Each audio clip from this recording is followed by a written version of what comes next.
Kata Nabi SAW dalam hadis sahih, Nabi SAW berkata, "Ya Allah, selalulah ijabah doanya Sa'ad." Jadi salah satu yang menonjol dari Sa'ad ini, di kalangan sahabat dikenal orang yang mustajab doa. Bahkan para sahabat sangat takut kalau punya masalah dengan Sa'ad. Karena apa saja dia bilang, "Ya Allah, lakukan ini," tiba-tiba langsung terjadi.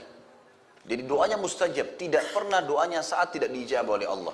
Dan ini sebagian ulama mengatakan karena keyakinan Sa'ad yang luar biasa kepada Allah, dan dia sudah masuk Islam dari dia masih muda sehingga amal solehnya cukup banyak. Di antaranya adalah kisah tentang Usama bin Qatadah. Ini ada satu orang dari suku Abs ya, di Irak. Ini kisah sebenarnya nanti setelah Sa'ad bebaskan negeri Persia, kemudian dia dinobatkan menjadi gubernur oleh Umar bin Khattab. Ada orang-orang dari suku Abs namanya, suku yang baru masuk Islam pada saat itu. Kemudian rupanya dia ada rasa jengkel dengan Sa'ad ini, karena Sa'ad ternyata yang menembus wilayah tersebut, tapi dia sudah muslim, bernama Usama bin Qatadah. Dan orang ini diberikan julukan Abu Sa'dah. Jadi sempat suratnya sampai ke Umar bin Khattab, tapi tidak dijelaskan siapa, cuma mengatasnamakan seluruh masyarakat Irak. Umar bin Khattab pun akhirnya melihat surat tersebut. Umar ini cirinya radhiyallahu anhu, kalau terlihat ada satu pimpinannya yang dikeluhkan dan sudah banyak masyarakat yang menyampaikan keluhan, maka yang paling pertama dia mencopot dulu orang itu, digantikan dengan orang yang dianggap tidak punya masalah, baru kemudian Umar bin Khattab menyelesaikan urusannya. Karena zaman dulu tidak ada komunikasi kayak kita, nggak ada pesawat bisa cepat datang. Zaman dulu tuh antara Irak dengan Madinah itu bisa jaraknya 2 minggu baru sampai. Maka Umar pun akhirnya mencopot Sa'ad radhiyallahu anhu, ditarik ke Madinah. Lalu keluhannya di situ adalah, sesungguhnya wahai Amir Mu'minin, Sa'ad ini tidak memperbaiki sholatnya. Sholatnya tidak benar nih. Maka Umar pun memanggil saya lalu berkata, "Wahai Sa'ad, apa benar? Kamu ini sholat nggak benar?" Kata Sa'ad, "Wahai Umar, engkau mengetahui benar siapa saya. Sama-sama kita masuk Islam di Mekah. Bahkan saya lebih dulu masuk Islam daripada kamu. Saya adalah orang yang mengikuti sholat Nabi SAW. Sebagaimana Nabi SAW di 2 rakaat pertama sering membaca lebih panjang daripada 2 rakaat terakhir di Isya, di Duhur, di Asar. Begitu pula dengan 2 rakaat pertama Maghrib dan 1 rakaat terakhirnya.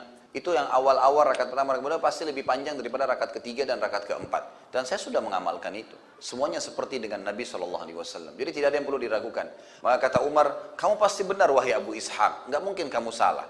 Lalu Umar pun mengutus orang-orang untuk mendatangi seluruh wilayah Irak. Waktu itu didatangin. Tidak ada masjid kecuali dilewatin lalu ditanya tentang Sa'ad ini. Sampai akhirnya semua masjid menyebutkan tentang kebaikan Sa'ad. Sampai tiba di masjidnya Bani Abs. Dan kebetulan ternyata ini orang adalah kepala sukunya yang bernama Usama bin Qatadah ini.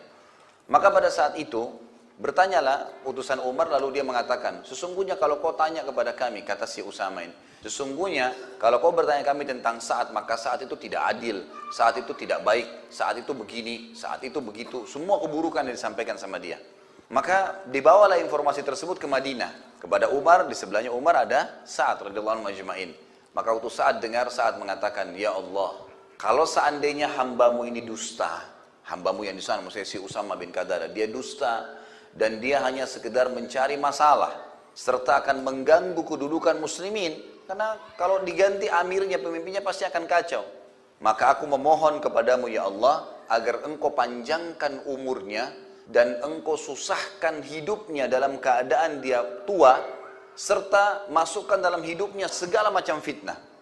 Maka beberapa tabi'in mengatakan bahwasanya kami menyaksikan orang itu yang sudah didoakan oleh Sa'ad sampai umurnya sudah sangat tua, mendekati 100 tahun, sampai-sampai saking tuanya, keningnya itu sudah turun dan menutupi matanya.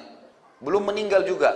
Dan orang itu dalam keadaan miskin, meminta-minta makanan di jalanan. Tadinya dia kepala suku. Serta kerjanya setiap hari kalau ada perempuan lewat selalu digangguin sama dia. Dalam kondisi umur begitu, kena fitnah. Maka kami melihat doa Sa'ad kena kepada orang tersebut. Dan orang itu sering kali mengucapkan kata-kata, "Saya telah kena doanya Sa'ad, saya telah kena doanya Sa'ad." Ini salah satu riwayat yang menjelaskan tentang doa dia yang mustajab. Pernah juga satu kali Sa'ad radhiyallahu anhu waktu sudah pindah ke Madinah dari Persia, kemudian Umar bin Khattab sempat tawarkan waktu itu, "Apakah kamu kembali jadi gubernur di Irak?" Dia bilang, "Tidak. Saya tidak akan pernah kembali ke wilayah yang sudah ada orang menyebarkan fitnah tentang saya. Saya lebih suka dengan Madinah." Maka Umar pun menerima, baiklah kamu silahkan di sini. Setelah itu sempat gubernur Madinah yang diangkat oleh Umar bin Khattab, ada seseorang yang bernama Marwan ibn Hakam. Marwan ibn Hakam ini gubernur Madinah sempat mengucapkan kata-kata begini, harta-harta yang kami bagikan untuk muslimin ini adalah harta kami pemiliknya. Ini punya saya dan saya bagikan. Saat waktu dengar itu, saat merasa orang ini sudah merasa harta muslimin adalah hartanya dia, tiba-tiba dia datangin istananya, seperti kita kalau sekarang mungkin kantor gubernurannya didatang, lalu saat mengatakan, wahai Marwan, apa kau mau saya berdoa untukmu? Karena sudah ditahu, kalau dia berdoa mustajab. Marwan tiba-tiba dalam riwayat ini dikatakan loncat dari singgasananya mengatakan, wahai Abu Ishaq, tolong jangan berdoa. Memang ini hartanya Allah, bukan harta kami. Gitu. Jadi itu contoh, karena orang-orang tahu, tersebar berita pada saat itu. Kisah yang lain, kisah dia dengan Umar bin Khattab. Umar pun khawatir dengan doanya Sa'ad.